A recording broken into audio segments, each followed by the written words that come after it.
Hey, now I'm Steve Severs for Bionic Buzz. I'm here with my partner, Jackie Lewis, and we're here to be interviewing Christina Rose. She is American German director, producer, screenwriter, and she's part of this new Hollywood movement. So, Christina, tell us about your experience in international entertainment production industry. Well, it's been quite large and big. I mean, I started off in the U.S. just because I went there to film school at USC, but I really was interested in international content, which caused me really to kind of come back to Europe because I'm half American, half German. And I ended up working at a production company that really took me to Bulgaria, to Morocco, to the Czech Republic, and I really enjoyed working on international productions. I mean, it just kind of opened my world, and being able to work with all different kinds of people and on all different kinds of content was just amazing. And Christina, has COVID, how has it affected your work, your projects? It Yeah, it brought us to a standstill. Last year we were actually in production. I have to think back. In January, we left January 22nd to go to Finland because we were working, or we're still currently working on a documentary series called Wonder Woman about women in leadership positions in underrepresented industries. And so we were following a musical conductor for one of the episodes, as well as a baseball player, up until March 6th of last year, when basically we had to stop all shooting. And we were supposed to film our last character in our last episode in March, April. And so it's been really, really tough because it's like our last episode is missing. And now, since it's a global project, I mean, we're featuring women from the US, from New Zealand, Hungary, I mean, from a lot of places. And so it's been really hard finding and identifying that last person and being able to film with them just because of the current situation. Wow. Any other upcoming project besides the ones you just mentioned? Yeah, we're finishing up in post-production on our project Cancer Free Recipe. It's also a documentary. And we're hoping to start up another documentary series called Ingenious with Lonnie Evans, but that's also a very global project. So it's kind of, we're kind of on standby because of those. And are there any other projects like from your past that you're really proud of that you could tell us about? It's a hard one because I always say the most current one that I'm working on is probably the one that I'm proudest of. And it's still, you know, we did Walking Points a couple years back, which is a documentary about cancer detection dogs. And that's been really a fascinating road that I've been on just because it was very, very personal. It kind of affected my family because here we were about detecting cancer from these dogs, and there's a test that you can do. So I kind of, forced my family members and friends to take the test too. And sure enough, both my parents had been detected. So that was a very personal journey for me in that sense, but it's changed their lives. Wow. And so I think that I have to say is very, very special to me because I think if we hadn't done that documentary, my parents probably wouldn't have been detected as early. And they made smart choices then to make sure that they're doing everything right now in order for cancer not to grow in their body, and doing the right things in order to stay healthy and keep healthy, even now during these times. That is so amazing. I especially want to check out that project of the dogs and the cancer. So you're very talented. I mean, you work on documentaries, television, films. What is your approach to these different genres and platforms? Help us paint a picture about working with each one. Yeah, I mean, they're all very different in terms of the challenges, right? I mean, the documentaries that we focus on a lot of them are self-funded and they're personal interest based. I mean, if there's a good pitch that somebody presents to us that we're really interested in and we realize there's a market for it, we take a deep dive towards that. With TV and movies, our TV slate, again, that's where my kind of international content area goes back to, because I'm half American, half German, and I grew up in a very international environment. And so there are a lot of European-based types of story that have very, very much interested me. And so what I try to do is I pair up very talented, experienced creatives from the US and pair them up with young, new talent from Europe and try to, focus on developing those stories and bring it to a global audience. That's kind of the niche that I found myself in. So that's very particular. With our movie slate, we really look, I have a colleague of mine who lives and works in LA, and she kind of pushes that slate forward. They're US based. Certainly, yes, we want a global release on all of them, but they're more your kind of US sensibilities and US stories. And what are, I know you also worked in India and Africa. What have been your experiences working in those countries?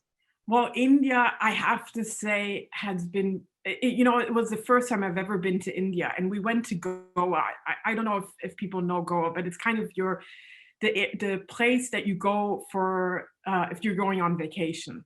And so it doesn't represent the true heart of India. And so for the first time being there, on our first day, I was brought in as an assistant director, but the lead actor who was also directing it, and he at the beginning he was having very hard time making decisions. And so sure enough, everything fell on me. I was the one who knew the script, in and out.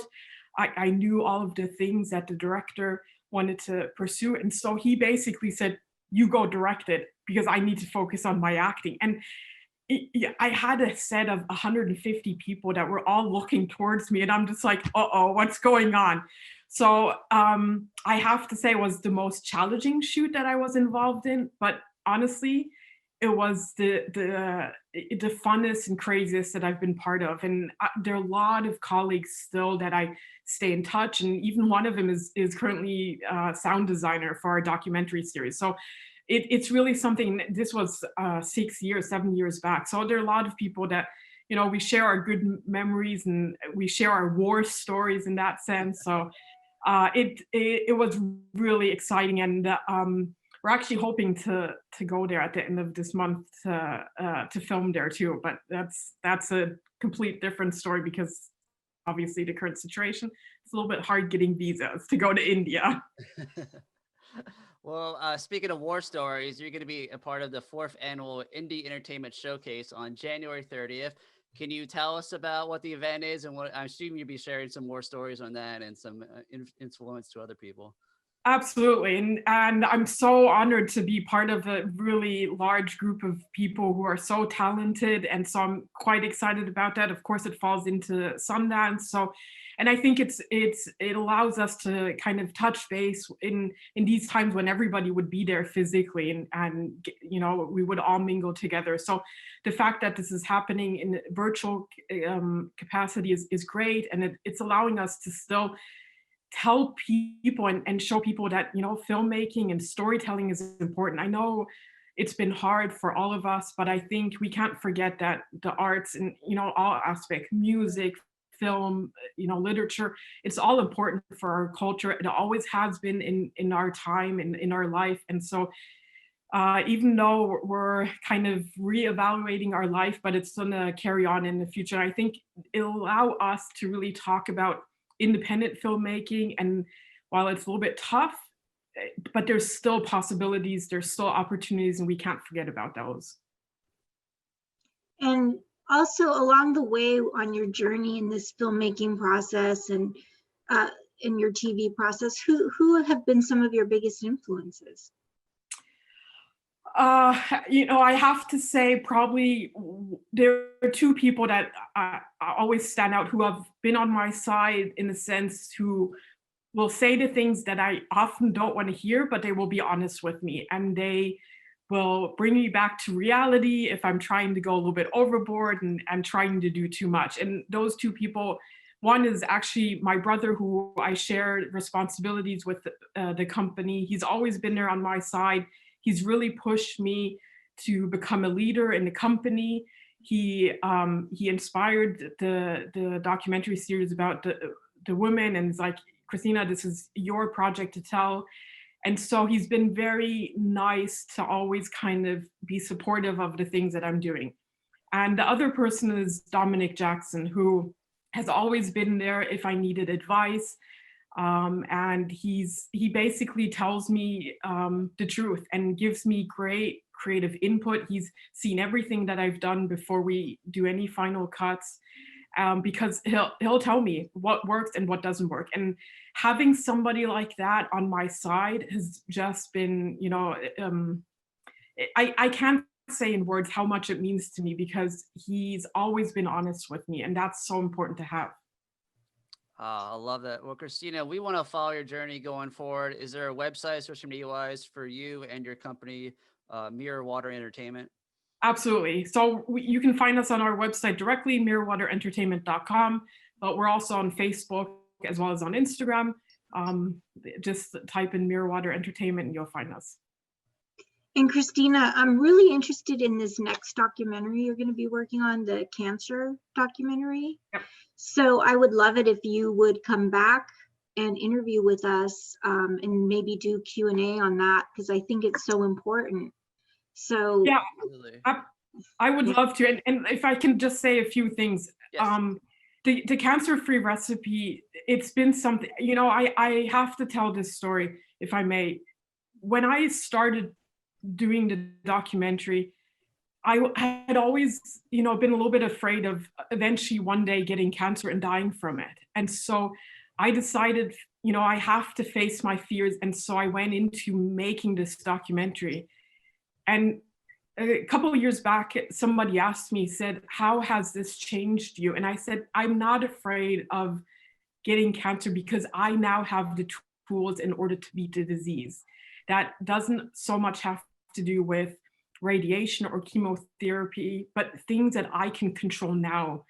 And so that to me, you know, it's just, I think there's a lot that I learned, and hopefully people can see the documentary and learn something from it and can make smart choices themselves because they have the tool. We all have the tool to know how to be healthy and stay healthy. And especially now in the times that we are with the coronavirus, I think, you know, vaccines are all great, but you know, when will we get to vaccines? We don't know. So I think there's certain things we can do right now to stay healthy, to keep healthy. And that just goes back to, you know, the normal things, how to strengthen, boost your immune system, how to eat healthy, how to exercise healthy, you know, how to have a balanced life, to reduce our stresses. We all are stressed. So yeah, that's been really something that I learned throughout this process.